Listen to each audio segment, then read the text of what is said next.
রাজা দশরথ ছিলেন রঘুকুলের অত্যন্ত শ্রেষ্ঠ রাজা, কিন্তু একটা সমস্যা ছিল।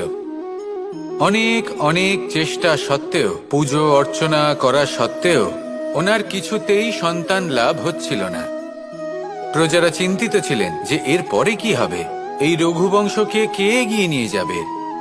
কিন্তু রাজা দশরথ এই চিন্তা থেকে মুক্ত ছিলেন, কারণ ওনার শ্রবণ কুমারের অন্ধ মাতা পিতার দেওয়া সেই অভিশাপের কথা মনে ছিল।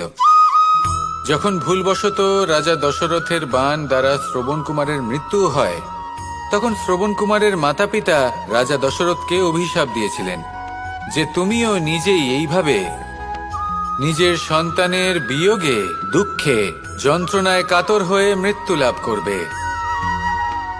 এটা ওনার মনে ছিল। উনি মনে করতেন যে এই অভিশাপ যখন উনি পেয়েছেন তখন তো অবশ্যই ফলবে। আমি আমার সন্তান বিয়োগে মৃত্যু লাভ করব, এর অর্থ হলো এটাই যে আমার সন্তান প্রাপ্তি হবে। সেই অভিশাপই ওনার জীবনে বরদান রূপে ফিরে এলো। যখন সঠিক সময় এলো তখন উনি 4 পুত্র লাভ করলেন, আর তারপর কি হলো সেটা আমরা সকলে জানি।